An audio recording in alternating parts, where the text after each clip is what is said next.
Ora matur kiraku Bapa Guru wis ana keplasing cipta. Tegese ngerti sadurunge winarah dadi pulaku matur kaya dene samudra sinareman. Tegese nguyahi segara ra ana guna paedahe.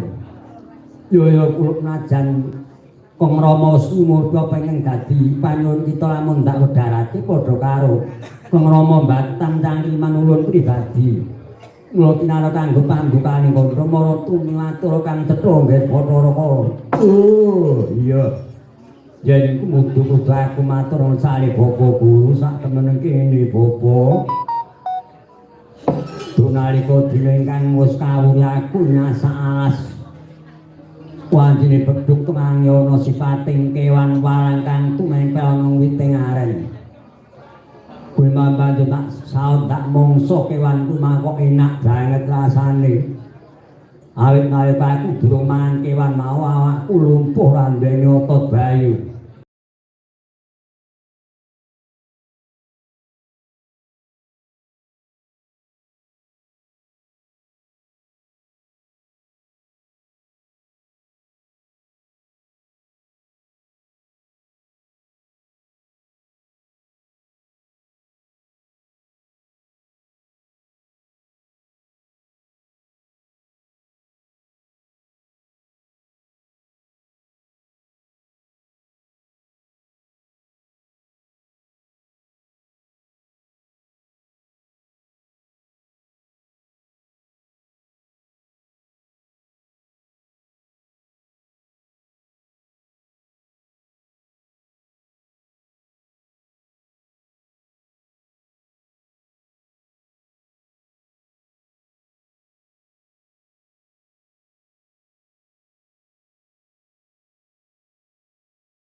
Yaning taroga kadilan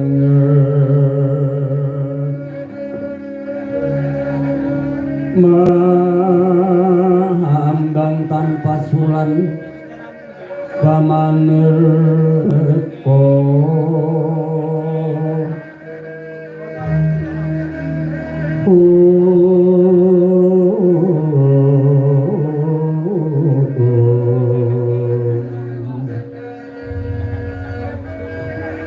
lintang toya kusumaya sumawur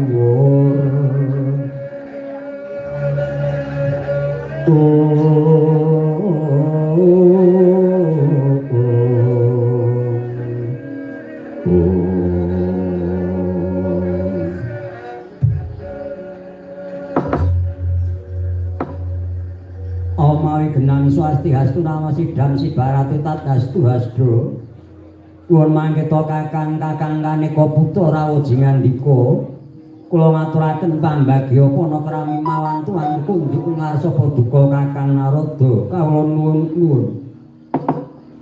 Pergenjong Pak Pong Mbok Balok warudha negara ngkai to jenenge tan sapa sing gak ngecek. Nuwun iki Adi Guru. Kula tampikan syukurane menggalang geni paduka paring prembagi dhateng rakanting suduk panedal namung puja pangestu kula kewala kunjuk ngaso paduka Adi Guru kawula nuwun. Nuwun inggih Kakang. Pangestu paduka kula tampikan kalih kula pundha mustaka dadosa jimat paripe. Boten langkung keparwa klatur lenggah ingkang sekeca Kakang kaneka putra. Nuwun Adi Guru kasinggihan kados sampun boten kirang sekeca nggih kula. Nyabyanto ngaso paduka Adi Guru kawula nuwun. Lan jeneng kita nggih Bathara Kala padha raharja sapraptamu kulut putraku Bathara Kala. Iya Bapak Guru. Entuk pangestune Bapak Guru raharja sowanku ya mung aku ngaturake pangabektiku wae. Punji ana ngersane Bapak Guru. Ya kula sawise ulun tampa kita ngaturake pangabekti marang Kang Rama rawat penak luangga nurung ngadep. Iya. Bapak guru kaya suara kurang prayoga nggonku. Ngadep ana sare Bapak guru. Mengko nggih Bathara Kala. Sawise usaha satriya musuh meneh rasa panemu kang sampara tuminggal matura. Duwe karep apa jeneng kita munggah mring kayuangan teka ndadekake gara-garaning kayangan ketitik bumi gendhog samudra kocak. Kacandra dimukalir lebur-lebur ngating suwi lembandingan ya kaya jebol-jebol korining sila matangkep. Ndak senggono sila kembar warna semana weksa ing Tejo. Utawa pandhita ing malik tingal jebul kleru pangiairaku. Bebonggone praktek mening kayuan kan ndadekake gara-garaning kayangan Suralaya. Para tumenggal matur ndek karep apa nggih Bathara Kala. Ya Bapak gunajan aku ora matur kiraku Bapak guru wis ana keplasing cipta. Tegese ngerti sadurunge winarah dadi pulaku matur kaya dene samudra sinareman. Tegese nguyahi segara ora ana guna paedahe. Ya kula najan Kang Rama sumurga pengen dadi panyuwun kita lamun ndak wedharake padha karo Kang Rama Batang Cangkriman ulun pribadi. Mula kinara kanggo pambukaning kandha mara tumiwatur kang cetha nggih Bathara Kala. Oh, iya. Yen kudu aku matur sale Bapak guru sak temenen kene Bapak. Dunalika dina ingkang wis kawruh aku nyasa alas. Wanjine bedhug tengange ana sipating kewan walang kang tumempel nang witing aren. Kuwi mambantu tak saut tak mongso kewanku mangkok enak banget rasane. Awit nalika aku durung mangan kewan mau awakku lumpuh randene otot bayu. Jalaran aku wit urip pun madya padha mbok paring cadha mangan padas curi klikaning kayu kapuk perpekaning kayu wae. Nanging bareng aku entuk kewan kang tumempel ana ing witing aren tak saut tak pangan awakku seger sumyah Bapak. Mula aku jarwanono kuwi mau jenenge kewan apa bakal tak goleki meneh tak nggo mangan saben dinan aku jeleh mangan padas cuma klikaning kayu kapuk perpekaning kayu ae. Mun mangkat Guru Kakang Narada nemoko. Boten tanggung suku-suku badhe nderek udu. Lugunipun kang dipun tedha Bathara Kala menika sanes wujuding kewan nanging sipating jalma manungsa ing nembe nderes legening aren. Dipun mangsa kang putrapun Bathara Kala. Ngadi Guru kirang pitados kula mriksani tutukipun pun Bathara Kala tentu tasih wonten tabet-tabetipun. Menapa mekaten Kakang Narada? Lah iki dipun cobi kewala Adi Guru. Kula Bathara Kala ana wigati apa Bapak Guru? Yen mangkur para gage mangakno tutukmu bakal ndak pirsani kewan apa ingkang mbok pangan mau nggih Bathara Kala. Cocok tamare menetap Dodo pangawingon Metro kota kundarandir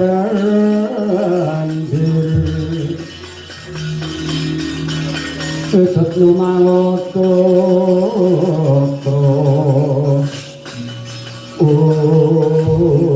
Tatalika kaya mangkono wis mengo tutuking Bathara Kala pindha lawange guwa sareng wis ben pirsani kan sanewan Guru Nata lamun Bathara Kala katemben kiwala mangsa jalma manungsa.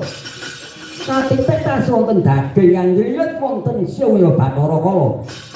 Elene sanewan Guru kagungan asta sekawan, asta ingkang kalih nguwa rikna manira. Asta ingkang kalih nyandak siung kanan kalan kering. Sukuning Guru jejak dadaning kala siung kabedha rikma kajeblok blak kamidara sanewan Bathara Kala.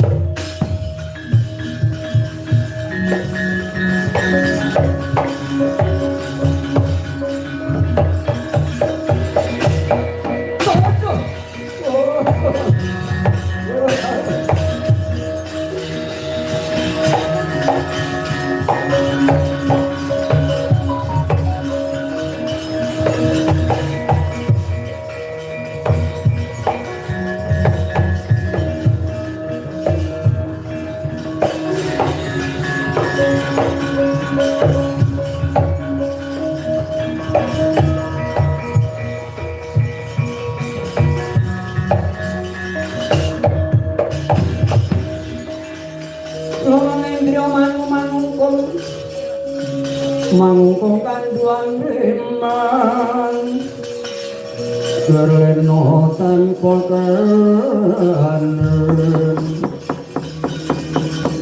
yen tantu so aduh apa guru dosa kopol kopaku banjur mbok bedol sing mbok jebol rambutku padha karo ngilangi daya kekuatanku bapa aku banjur lumpuh randene otot bayu bapa jeneng kita nerak pacak nerak jangan ngger kena apa kok dadi kumawane mangan manungsa kang ora duweni dosa kang lagi nderek segene ngaren lho apa ku mau diting manungsa bapa iya ku manungsa kang lagi nderek segene ngaren kok mbok pangan. Oh ladalah ya apa katebelo kulka katweka dadaku aku ora nyojo kuwi mandak sungguh sipating kewan ora ngerti jebul jama manungsa apa ora aku nyuwun usada aku bisa waya kaya riuni kepiye bapakku lupa randene otot bayu aku luput nyuwun pangapura bapa randak sengaja bunku mbadhok sipating manungsa bapa sira ora ngojo babat pisan ora ya yen lan ngojo tak wene pangapura supaya bisa sira pulih waras kaya ngene saranduning badanmu bakal ndak wene tulisan ing dadamu tak wene Rajah Kala Cakra ya Rajah Sastra Pegati lan gegermu ya ndak wene tulisan ya kuwi caraka balik lan bathukmu ndak wene tulisan purwaning dumadi iki ambak mung tulisan iki kaya dene japa mantra donga tulak balak bisa nyingkirke jengkala marane wong loro nekake kamoyan kon nekake sedya mula mapal tak papan tak tulis awak oleh sarandune badan sekolah.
Batin mas pokungit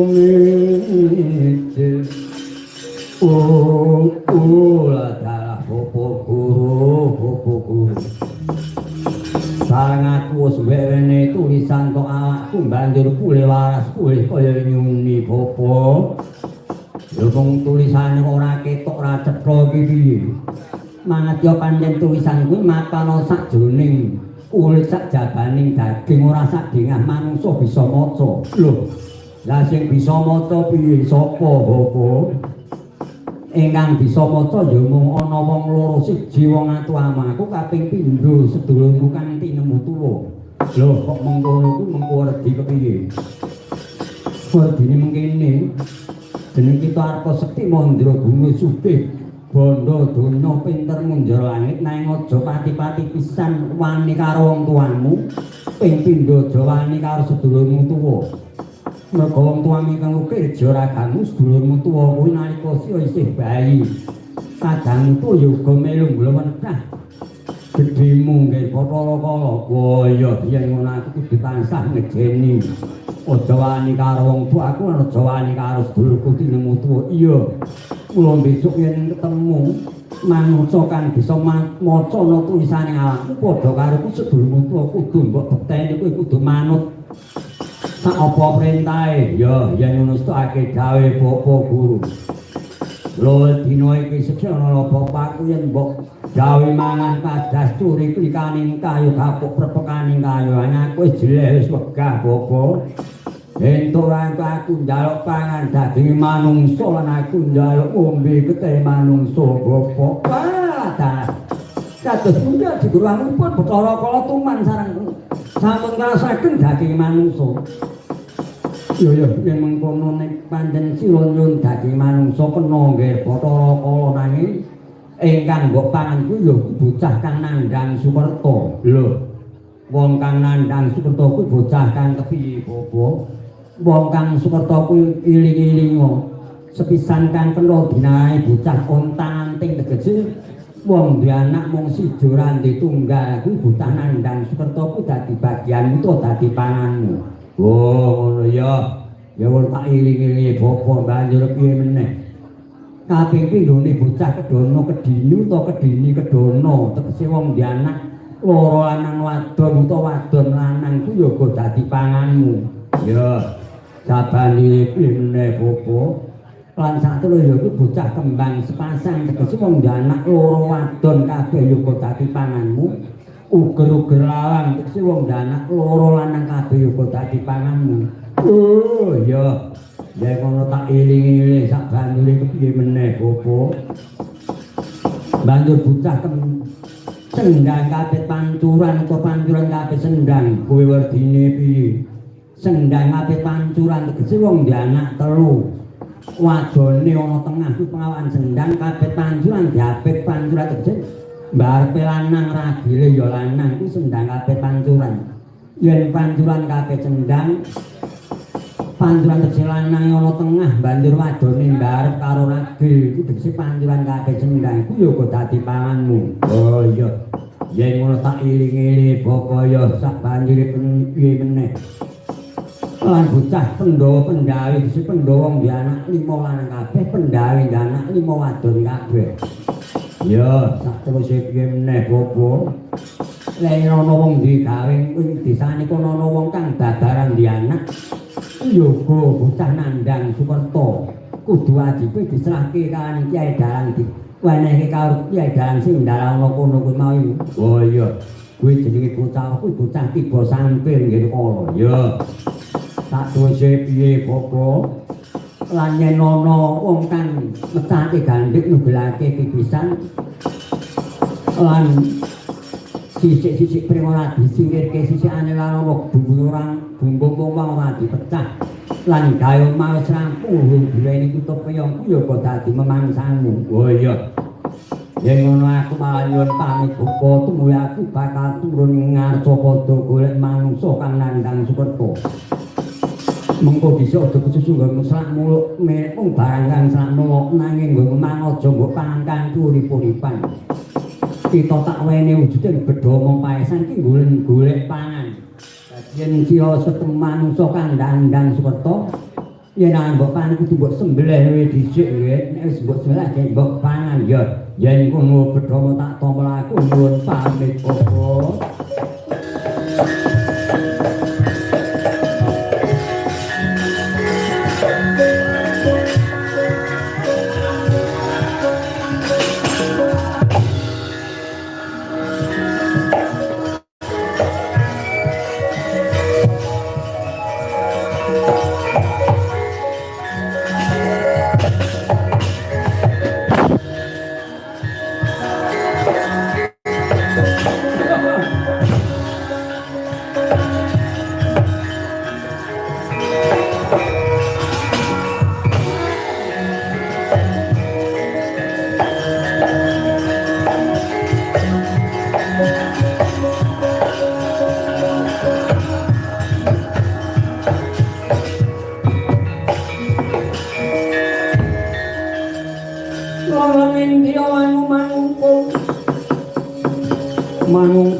iman